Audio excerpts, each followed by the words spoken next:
What's going on YouTube? Welcome back to the channel. So I want to talk about one of Milwaukee's gems. A gem, baby. Not all Milwaukee tools are gems. There's a few Milwaukee tools that I bought in the past that I was completely dissatisfied with. Especially the M18 multi-tool. Regular M18 multi-tool, trash. I wouldn't give that to someone. It is garbage. But if you buy the M18 Fuel multi-tool, that thing is amazing. And I've converted people. I've converted a few people, actually, from different tool brand to Milwaukee after using one of their gems. I converted one guy after he used the Milwaukee M18 Fuel 18 gauge finish nailer. I mean, he freaking loved that thing. I'm like, yeah, dude, it's nice. It's nice. And you get a 5-year warranty. 5-year warranty, man. And that's honestly the only reason I picked Milwaukee over DeWalt or any other brand is because Milwaukee had a 5-year warranty. And I don't have to go chase down a service center. I can just print out a thing, stick it in a box, and send it to them, right? Every time I buy a tool like this one, you know, I write the serial number down on the booklet, and then I take my original receipt from the depot and I photocopy it just in case but obviously it doesn't go bad over 5 years, but I photocopy it so you got your serial number, your date, everything's right there. I close it up, I throw it in the book, and I file it. And then if it breaks, just send it back. And I did. I sent this back. I bought this in 2018 for $150. I sent it back in 2019 and I broke it so bad they sent me a brand new one. But now we're in 2024 and this thing is no longer in warranty, and you can see she is tired, man. She has been through hell and back many, many times. And see this? I don't think it's supposed to do that. There's a little bit of a problem with the chuck here holding the blade. You gotta kind of finagle it a little bit, but it'll still hold a blade, you know? It still works. Kinda. But it doesn't sound good.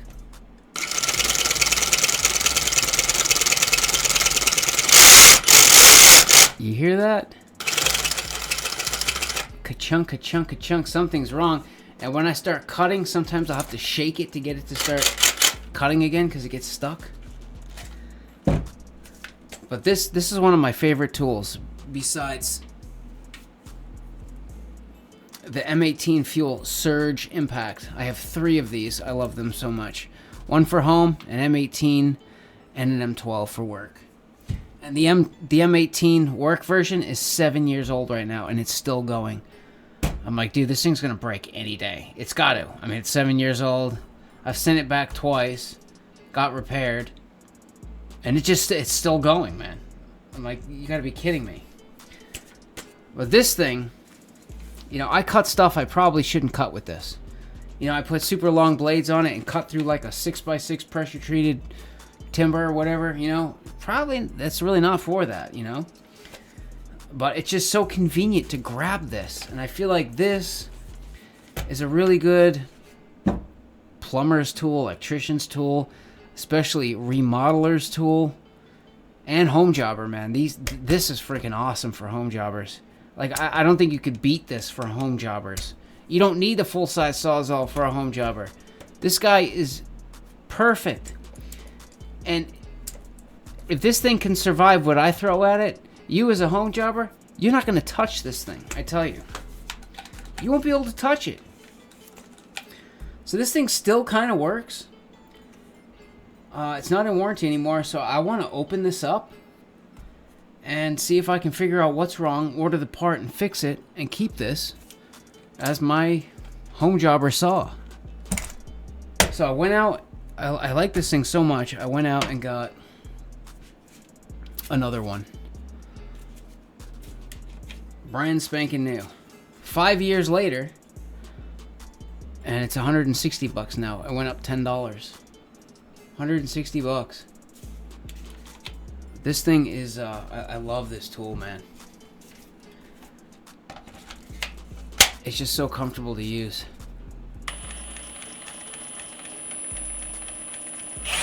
Oh my God.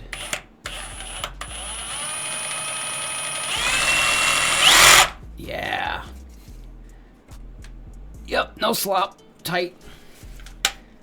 So the thing with these that I like about these, so a regular Sawzall, the blade goes back and forth, and it does a chopping motion at the same time. So it goes back and forth and does more like a chopping motion.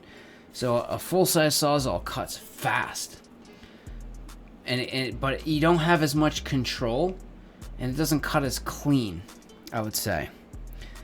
These saws only go back and forth, so you have much more control if you're trying to do like a controlled demolition cut or something, you know what I mean? Or if you're trying to cut a piece of pipe clean, or trying to cut anything clean. You have a lot more control with something like this. It's just so much easier to hold. You know, you want to do one hand, cut a pipe, cut a board, you can. Also, this thing is great. It has this little ribs for your pleasure thing here, so you can just kind of grab it, you know, and cut away. And sometimes I even wish you're really not supposed to do that, you know what I mean? You know, pull the trigger and put your foot there and stand on it. Yeah, not supposed to be doing that, because it really gets like really hot. It overheats, and then I feel like once it gets really, really hot, that's when this starts happening. Yikes, dude. Yeah, I'm gonna go see if we can, I'm gonna go grab the bit, and let's open this sucker up and see if we can fix this, because I know Milwaukee's service, I think it's like $180 to service a tool after warranty. It doesn't make sense, because I could just go buy one for $160. But if I can open this up and we can get like a $20 part or something, even $40, I'd be willing to spend $40. You know, to fix this, then shit, why not? Alright, so me and Duke here opened up the clamshell here just to see what was going on. I try not to open these while they're, you know, under warranty, because like I feel like if you do, they might know about it somehow. I don't know. But now that it's out of warranty, it doesn't matter. So first off, I notice this little bit of give here. Just looks like there's a couple of there's a couple of screws right here, and on the other side that look like they just need to be tightened up. There's a giant like heat sink right here. You got your trigger, your little brushless motor here. But I feel like I've done this before. Like the first time I sent this back, it was for the same problem, because there was so much slop and give that it started to oscillate almost, because it was so sloppy, and it is really bad. So I don't know. Yeah, you see that, Duke? You see that? Yeah. Let's see if I can get this on camera. There's a lot of slop there. So it looks like there might be a rod that goes down into here where it does its doobly-doos.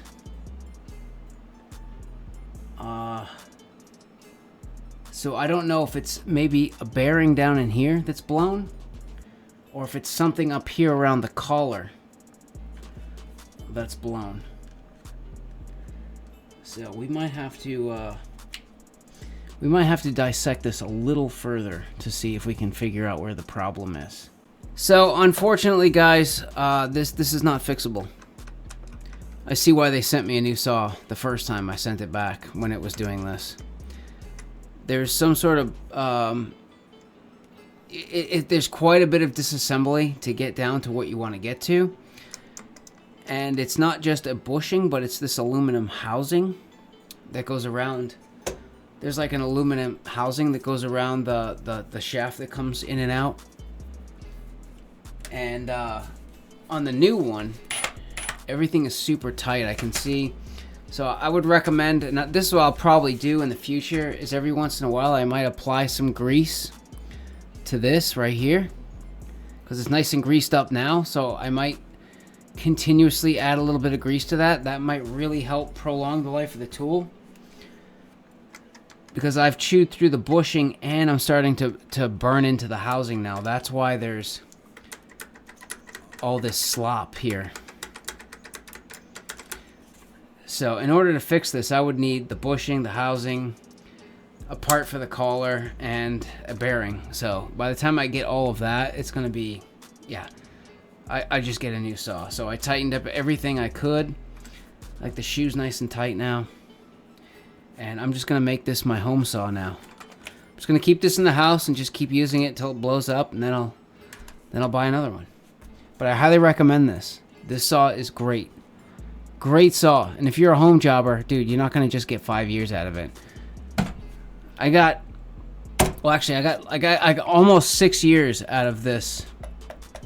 No, I got a little over 5 years. So a little over 5 years I got with this Hacksall, but constant daily abuse and cutting stuff I wasn't supposed to cut with it.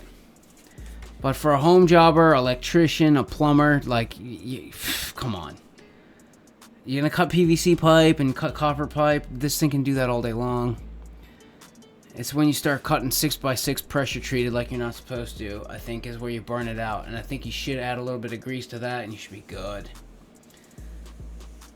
But yeah, I just wanted to make a quick video because I feel like this is one of Milwaukee's gems right here. Is this little Hacksall, man. This thing is so nice to have. But anyways, see you later.